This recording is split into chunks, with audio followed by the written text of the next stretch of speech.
Welcome to this explainer by Forge College. I'm your host, and today we're taking a massive leap forward in our capstone course on building ecosystem-integrated Solana dApps. In our previous lesson, we absolutely conquered writing reliable integration tests. We learned exactly how to lock down our state, use deterministic fixtures, and write tests that we can actually trust. You put in the hard work to make your test suite perfectly predictable, and now, well, it's time to reap the rewards. Today, we are diving into automating integration tests. We're going to take that rock-solid test suite of yours and hand it over to a system that runs it automatically, continuously, and perfectly every single time. So let's be real for a second here. Are you tired of running integration tests manually? Because we've all been there. It's 3 a.m., you've just made a quote-unquote tiny harmless change to your smart contract, and now you're just staring unblinkingly at your terminal. You're hitting the up arrow, smashing enter, and holding your breath, just praying for that green check mark. It's exhausting, it's totally prone to human error, and frankly, it just doesn't scale. What you need right now isn't more caffeine. You need a relentless, uncomplaining robot butler. You need a system that constantly watches your every move and automatically runs your tests in the background so you can, actually get some sleep. Here's the blueprint we're sketching out today. 1. Meet your robot. 2. Setting CI triggers. 3. Test environments. 4. Runner scripts. 5. Taming flaky tests. And finally, 6. Collecting artifacts. All right, Section 1. Meet your automation robot. Let's start with the absolute core component of our architectural blueprint and officially meet your new best friend. A CI, or continuous integration pipeline, is exactly that. It's an automated sequence of scripts that builds, tests, and validates your code on every single change you make. Now, here's the crucial takeaway. You can only automate what is predictable. Because you already did the heavy lifting in our last lesson to make your tests deterministic, removing race conditions, strictly managing your setup and teardown state, you can now confidently hand those tests off to a CI pipeline. This pipeline scales your testing and absolutely crushes regressions by ensuring that every new line of code is mercilessly interrogated by a robot butler before it ever gets near production. Moving on to Section 2, setting up CI triggers. Obviously, a robot is pretty useless if it just stands in the corner powered off. We need to install the sensors. We have to map out exactly how and when this machine wakes up to do its job. And this is all about balancing speed with security. You really don't want to run a massive hour-long test suite every single time you fix a typo. That just wastes compute time and completely kills developer momentum. Instead, we map specific repository events to specific testing scopes. So on a simple push to a feature branch, our robot runs a quick subset of smoke tests just to make sure nothing is fundamentally broken. When you open a pull request to merge into the main branch, the robot wakes up fully and runs the entire integration suite. And finally, on a schedule, like a nightly cron job, it runs the heaviest, full regression scenarios to catch those obscure edge cases while you're asleep. Section 3. Provisioning the test environment. So the robot knows exactly when to work. Now we have to give it a place to work. We need to provision the test environment, and honestly, this is where a lot of Web3 developers stumble. In the Web3 world, your code doesn't just run in a vacuum, it interacts with a live blockchain. To avoid the absolute nightmare of environment drift, where tests pass perfectly on your laptop but inexplicably fail in the cloud, we use what's called an ephemeral test validator. Let's break down that jargon for a second. Ephemeral literally just means short-lived. It is an isolated temporary Solana node created locally right inside your CI runner. It spins up, processes your tests, and gets completely destroyed a few seconds later. It is the ultimate clean slate for every single run. Now, you generally have two choices for this environment.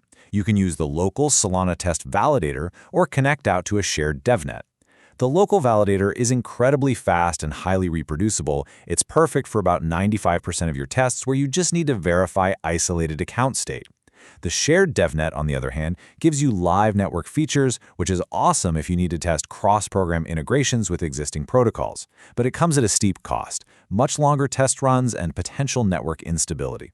This perfectly illustrates why, for most CI pipelines, the local ephemeral validator is the absolute gold standard for reliability.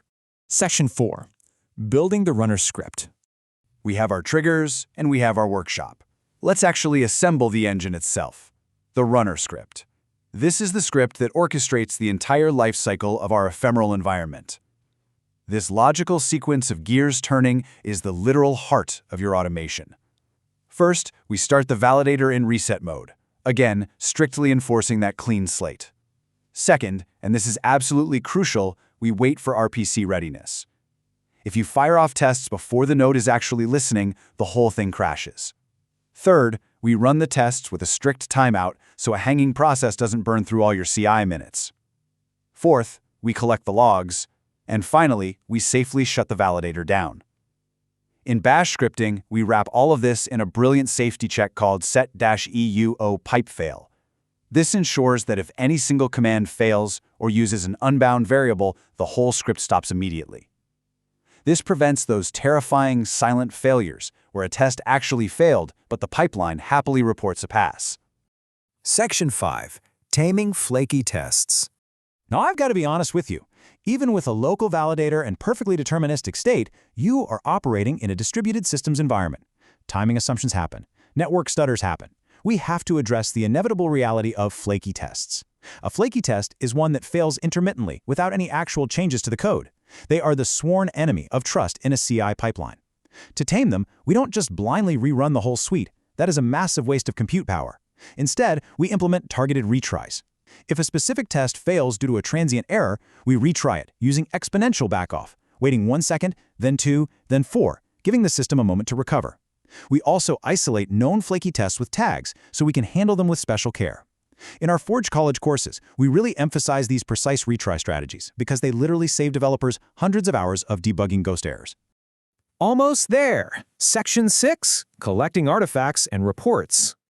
Okay, so our robot butler has done its job. But when it finishes, especially if something went wrong, we don't just want it to say, "I failed." We want the receipts.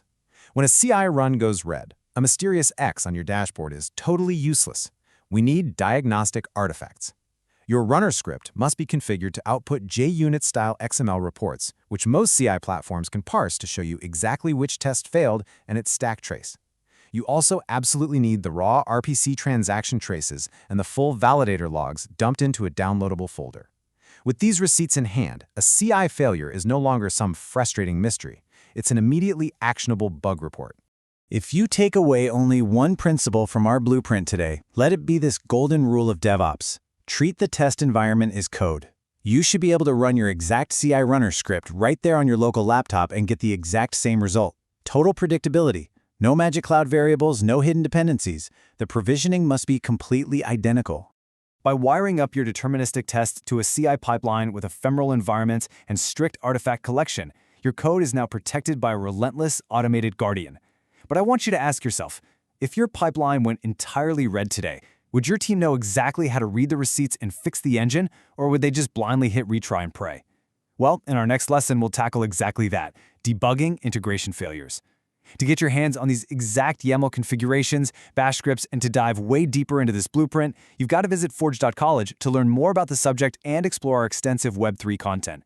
Thank you so much for joining this explainer made by Forge College, and I'll see you in the next one.